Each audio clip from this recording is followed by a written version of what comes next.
Eh bien nous, on a pris l'aéroport à Basel-Mulhouse. On a été accompagnés par deux enseignantes, Madame Lehmann et Madame Paillard. À Amsterdam, on est arrivé vraiment en moins d'une heure et on allait prendre le métro pour rejoindre notre fameux hôtel. Donc c'était un hôtel avec nous, alors on avait deux studios avec une cuisine, une salle de bain, un lit, un canapé, une télé, tout ça, et une chambre avec deux lits simples. Eh ben, pour ce stage, on a été aidé par le groupe scolaire Sainte-Famille, particulièrement par Madame Vorin qui gère le groupe Erasmus. Alors j'ai été dans une école qui s'appelle l'école Van Gogh. C'est une école française qui est en gestion directe avec l'AEFE, qui est l'agence pour l'enseignement français à l'étranger. Donc moi j'étais dans une coop, le gérant c'est Denis.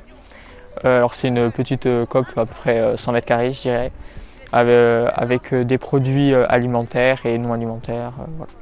Avec une boulangerie aussi. J'ai effectué mon stage au lycée français Vincent Van Gogh, qui est une école primaire, et moi j'étais dans le secteur administratif.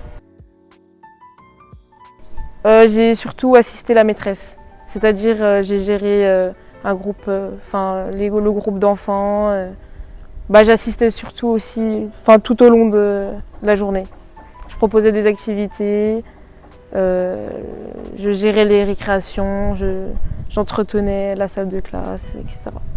Alors principalement de la mise en rayon dans le rayon liquide, donc tout ce qui est soda, eau, bière, alcool, tout ça, et dans les fruits et légumes aussi. Je me suis occupé de réceptionner les appels téléphoniques, de recevoir les parents lors des rendez-vous, j'ai fait un peu d'accueil. Je me suis occupé beaucoup des dossiers scolaires, faire de l'archivage et du classement. J'ai fait 2 activités culturelles. J'ai visité le musée Van Gogh, puis la maison d'Anne Frank. Et j'ai surtout préféré la maison d'Anne Frank. Moi, je suis allé faire le Stedelijk Museum, donc c'est un musée d'art contemporain. Et je suis allé faire aussi le musée, le Rijksmuseum, en tout cas qui est un très très beau musée. On retrouve des œuvres de Van Gogh, on retrouve la laitière et on a beaucoup de tableaux et d'objets sur la famille royale. Donc personnellement j'ai fait la balançoire dans le vide, ou sinon après on se baladait un peu partout dans Amsterdam, quoi. On a visité. Moment fort, moi je dirais c'était un voyage incroyable. En tout cas c'est vraiment très différent par rapport à la France, en tout cas on en a vraiment bien profité.